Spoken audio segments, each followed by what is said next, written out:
morning, student. Welcome back with the next topic. And today we are going to discuss about self-induction and self-inductance. दोनों में differences हैं. तो एक बार topic हम start करते हैं. तो यहाँ पर आपको एक कॉइल नजर आ रही होगी. Okay, this coil is connected to a battery along with a key. अब आप ध्यान देना कि as we close the key, जैसे ही हम की को क्लोज करेंगे, ऐसे केस में क्या होगा?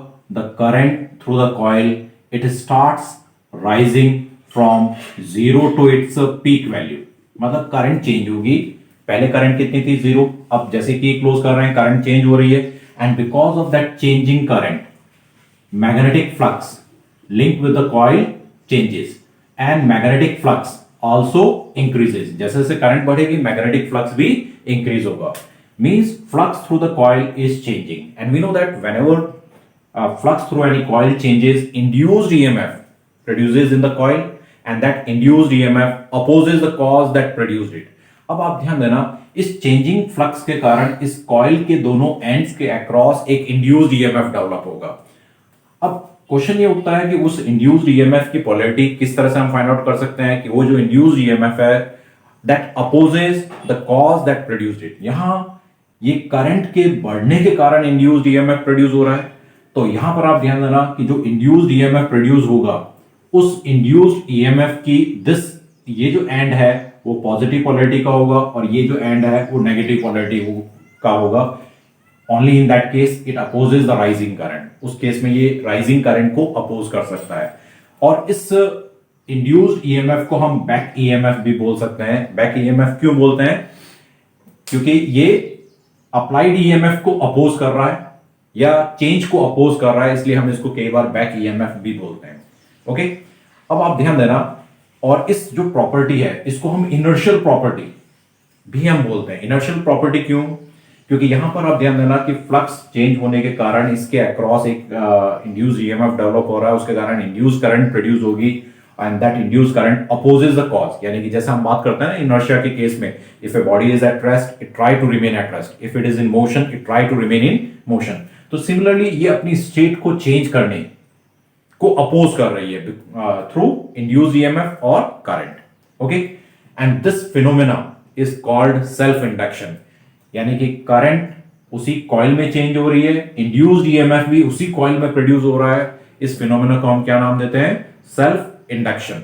तो सेल्फ इंडक्शन फिनोमेना को हम किस तरह से डिस्क्राइब कर सकते हैं वो आप ध्यान दें कि whenever the magnetic flux linked with any coil changes, induced EMF develop across its two end and the phenomena is called self induction. यानी जिस कॉइल में चेंज हो रहा है फ्लक्स उसी के अक्रॉस इंड्यूस्ड ईएमएफ प्रोड्यूस हो रहा है. इस फिनोमेना को हम नाम देते हैं सेल्फ इंडक्शन. अब आप ध्यान देना कि once the current became maximum, flux भी क्या हो जाएगा? Maximum and constant. ओके, अब जैसे ही करंट मैक्सिमम हुई फ्लक्स भी मैक्सिमम हो गया. Now there is no change in magnetic flux. और जैसे ही मैग्नेटिक फ्लक्स का चेंज, यानी कि उस केस में चेंज नहीं हो रहा है, तो इंड्यूस्ड ईएमएफ भी कितना हो जाएगा? 0 हो जाएगा. अब इसी का सेकंड पार्ट आप देखें कि इस केस में हम बोल रहे हैं कि करंट कितनी है? मैक्सिमम है. फ्लक्स कितना है? मैक्सिमम है एंड कांस्टेंट है. ओके, अब आप ध्यान देना कि जैसे ही हम इस की को रिलीज करेंगे, व्हाट हैपेंस? ये जो करंट है मैक्सिमम थी, now it starts decreasing from maximum value to its 0 value. तो मैग्नेटिक फ्लक्स जो पहले मैक्सिमम था, अब ये मैग्नेटिक फ्लक्स भी क्या होगा? डिक्रीज होगा. अब आप ध्यान देना, because of that decreasing flux, उस डिक्रीजिंग फ्लक्स के कारण again induced EMF develop across the two end of the coil, and in this case the polarity of induced EMF क्या होगी? ये जो एंड है it will behave as positive और ये एंड नेगेटिव की तरह बिहेव करेगा. अब आप ध्यान देना कि एक तरह से ये जो इंड्यूस्ड ईएमएफ है इट सपोर्ट्स डिक्रीजिंग करंट. मतलब वो डिक्रीजिंग करंट डिक्रीज हो रही है, इस इंड्यूस्ड ईएमएफ क्या करेगा? उस करंट को फिर से बढ़ाने की कोशिश करेगा. ओके, तो दोनों ही केस में हमने ये चेक किया कि जब भी किसी कॉइल के थ्रू फ्लक्स चेंज होगा, इंड्यूस्ड ईएमएफ प्रोड्यूस होगा, और जैसे ही करंट अपनी 0 वैल्यू पर आएगी, flux through the coil will became equal to 0 और अगेन इंड्यूस्ड ईएमएफ भी कितना हो जाएगा? 0 हो जाएगा. यानी दिस इंड्यूस्ड ईएमएफ और induced current it last in the coil as long as flux linked with the coil changes, यानी कि इंड्यूस्ड ईएमएफ तब तक बना रहेगा जब तक फ्लक्स चेंज हो रहा है। जैसे ही फ्लक्स जीरो हो जाए या कांस्टेंट हो जाए, इंड्यूस्ड ईएमएफ भी कितना हो जाएगा, जीरो हो जाएगा। और इस फिनोमेना को हम क्या नाम दे रहे हैं, सेल्फ इंडक्शन। ओके, अब आप एक और पॉइंट आप ध्यान दें कि इस कॉइल के थ्रू जो फ्लक्स पास हो रहा है, हम बात कर रहे हैं कि जैसे जैसे करंट चेंज हो रही है फ्लक्स भी चेंज हो रहा है। इसका सीधा सा मीनिंग क्या है कि flux linked with the coil is directly proportional to the current flowing through the coil, यानी इस कॉइल से कितनी करंट पास हो रही है ये फ्लक्स उस पर डिपेंड करता है। ओके, अगर इस प्रोपोर्शनल साइन को हटाएं then we have to put a constant and that constant is represented by letter L and this constant is called self inductance. ध्यान देना, induction word is feminine word और self inductance ये एक physical quantity है which describe या its value depends upon the nature of the coil. Okay, तो flux is equal to Li where L stands for self inductance. अब आप ध्यान देना, अगर हमें इस सेल्फ इंडक्टेंस को डिफाइन करना है तो हम कैसे डिफाइन कर सकते हैं, इस रिलेशन को यूज करते हुए हम डिफाइन कर सकते हैं। तो आप ध्यान दें, if current through the coil is 1 ampere, अगर इस कॉइल के थ्रू 1 एम्पियर करंट पास हो रही है उस केस में फ्लक्स कितना हो जाएगा, it will became equal to L, यानी कि L क्या है, self inductance. Self inductance is numerically equal to, it is numerically equal to the magnetic flux linked with the coil when 1 ampere current is pass through it. तो हम इस mathematical steps के through L को define कर सकते हैं। और इस L की जो यूनिट है, इस L की यूनिट क्या है, Henry, and the symbol for Henry is H। Okay, अब आप ध्यान देना कि इसकी यूनिट हेनरी है, यहां से इस यूनिट को भी हम डिफाइन कर सकते हैं। अगर आपको कहा जाता है डिफाइन 1 हेनरी, तो henry is the unit of self inductance. Okay, तो इससे रिलेटेड हमारे पास एक फॉर्मूला है, phi is equal to Li। Okay, हम बोल सकते हैं कि if current is 1 ampere and flux link with the coil is 1 weber, अगर करंट 1 है फ्लक्स 1 है उस केस में self inductance of the coil is equal to 1 henry. तो यहां से हम 1 हेनरी को डिफाइन कर सकते हैं। अब आप ध्यान देना, 1 हेनरी ये क्या है, यूनिट को डिफाइन करने के लिए वैसे हम टॉप टू बॉटम डिफाइन कर सकते हैं। तो हम लिख सकते हैं कि if 1 ampere current is pass through any coil and 1 weber flux is linked with the coil, then the self inductance of this coil is equal to 1 Henry. इस तरह से हम 1 हेनरी को भी डिफाइन कर सकते हैं। जैसा कि अभी हमने डिस्कस किया, phi is equal to Li।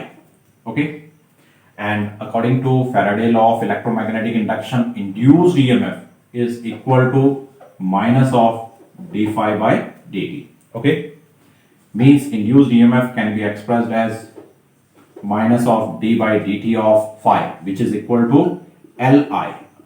अब आप ध्यान देना, ये जो L है its value depends upon shape, size and nature of the coil. इसकी वैल्यू इस कॉइल के ऊपर डिपेंड करेगी, कॉइल कैसा है, उसकी शेप क्या है, साइज क्या है, कौन सा मटेरियल यूज किया हुआ है। तो एक तरह से for a given coil this value of L is constant, it can be taken out from the differential sign, we can write it as minus of L di by dt। Okay, ये एक और relation हमारे सामने आ रहा है। एक relation तो ये हमने डिस्कस किया, एक रिलेशन और ये आपके सामने है।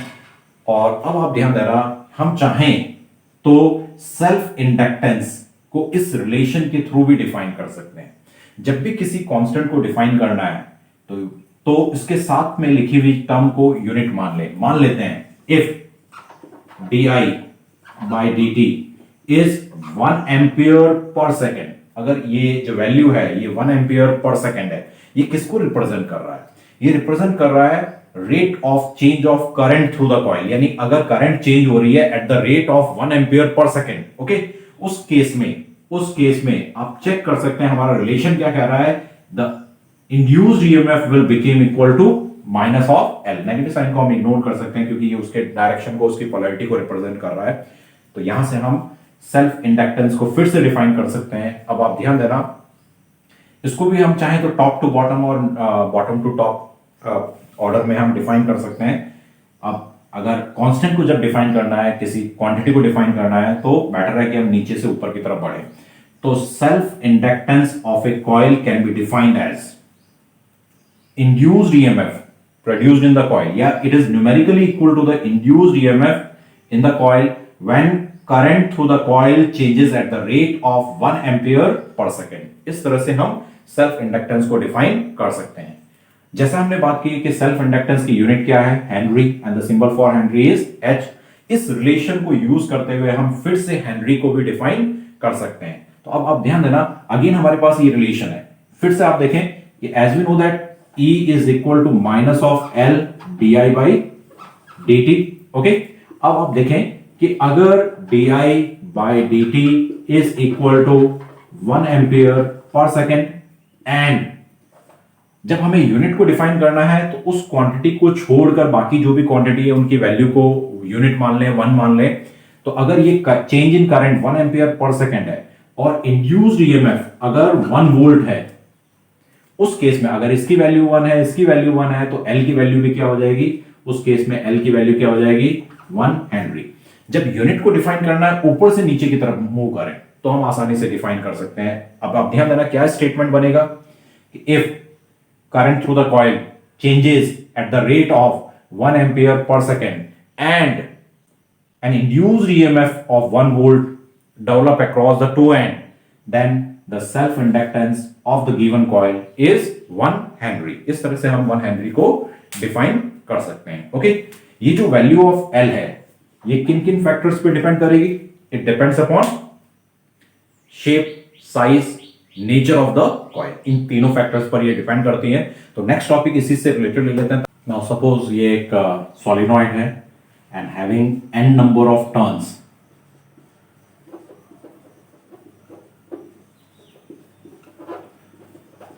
per unit length, यानी इसमें n number of turns है per unit length। ओके, ये भी मान लेते हैं कि इसकी जो लेंथ है वो L है। Now when I current is passed through the coil, जैसे ही हम इस कॉइल के थ्रू, इस सोलेनॉइड के थ्रू आई करंट पास करेंगे तो इसके थ्रू मैग्नेटिक फ्लक्स भी पास होगा, यानी इसमें मैग्नेटिक फ्लक्स प्रोड्यूस होगा। ओके, एंड उस मैग्नेटिक फ्लक्स की जो स्ट्रेंथ है वो करंट पर डिपेंड करेगी। लेकिन एक बार मैं सिर्फ यहां पर ये बताना चाह रहा हूं कि जो हमने मैग्नेटिज्म चैप्टर में पढ़ा है कि when current is pass through any solenoid it produces magnetic field inside it. Okay, and the strength of magnetic field so produced by a long solenoid is given by mu naught Ni, where mu naught is the permeability of the medium inside the coil, N is the number of turns per unit length, okay, and I is the strength of current, यानी current के change होने के साथ साथ B भी change होगा। अब यहां पर आप ध्यान देना कि मैग्नेटिक फील्ड की स्ट्रेंथ कितनी है, B। अगर इस कॉइल के एरिया को, अगर इस कॉइल का जो एरिया है उसको हम A कंसिडर करें तो flux through each coil that will be equal to B into A, क्योंकि कॉइल का एरिया A है, कॉइल का एरिया A है और उससे मैग्नेटिक फील्ड की स्ट्रेंथ क्या है, कितनी मैग्नेटिक फील्ड B रिप्रेजेंट करता है फ्लक्स डेंसिटी को, यानी कि flux field lines passing through per unit area. तो A एरिया से कितना फ्लक्स पास होगा, B इंटू A। ओके, लेकिन क्या यहां पर सिर्फ एक सिंगल टर्न है, there are n number of turns.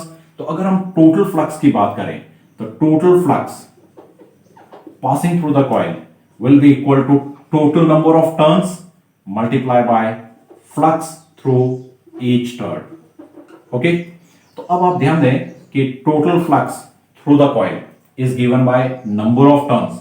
अब n क्या है, स्मॉल n क्या है, it is the number of turns per unit length. Okay, और इस सोलिनॉइड की लेंथ कितनी है, L। तो एक तरह से हम बोल सकते हैं कि total number of turns is equal to N into L। Okay, and flux through each turn is equal to BA and B is equal to mu naught Ni and area of the coil is A। इसको थोड़ा सा simplify कर अगर हम mention करें तो we can write it as mu naught N square, N into N is N square. Okay, L A and I, मैंने सिर्फ रीअरेंज कर इसको फिर से एक्सप्रेस किया है। तो this will be the strength of flux passing through a solenoid. It is mu naught n square L A I. Okay.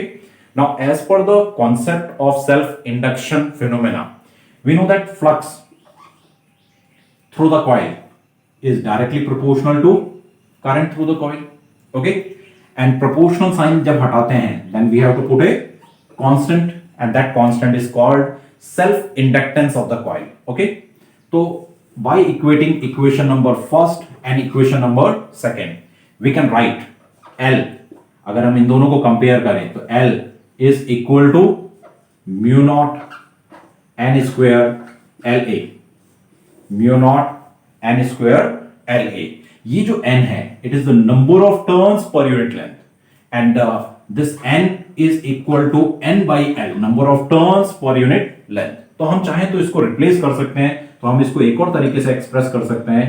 We can write it as mu naught, अगर n की value रख दें तो n square by L square आएगा, एक L cancel, तो हमारे पास बचेगा mu naught n square A upon L, यानी कि सेल्फ इंडक्टेंस को हम इस दो तरीके से एक्सप्रेस कर सकते हैं। अब इस रिलेशन को अगर आप ध्यान से चेक करें तो ये रिलेशन क्लियरली इंडिकेट कर रहा है कि self inductance of the coil it depends upon mu naught. Mu naught का मतलब है परमिबिलिटी ऑफ द मीडियम, यानी कि एक तरह से हम बोल सकते हैं कि self inductance of a coil it depends upon nature of the medium inside the coil. Okay, and number of turns per unit length, या कैपिटल एन के अकॉर्डिंग भी अगर हम बात करें टोटल नंबर ऑफ टर्न्स, इस पर ये डिपेंड करता है। L length of the solenoid and A area of the solenoid. Okay, तो ये क्लियरली इंडिकेट कर रहा है कि self inductance it depends upon shape and size, number of turns and nature of medium inside the coil. अब आप ध्यान देना, यहां दो वर्ड है, कई बार कंफ्यूजन होता है। जब इंडक्शन वर्ड यूज किया जा रहा है तो यानी कि हमें फिनोमेना को डिस्क्राइब करना है। जब इंडक्टेंस वर्ड यूज किया जा रहा है इसका मतलब हम बात की जा रही है अबाउट एल। ओके।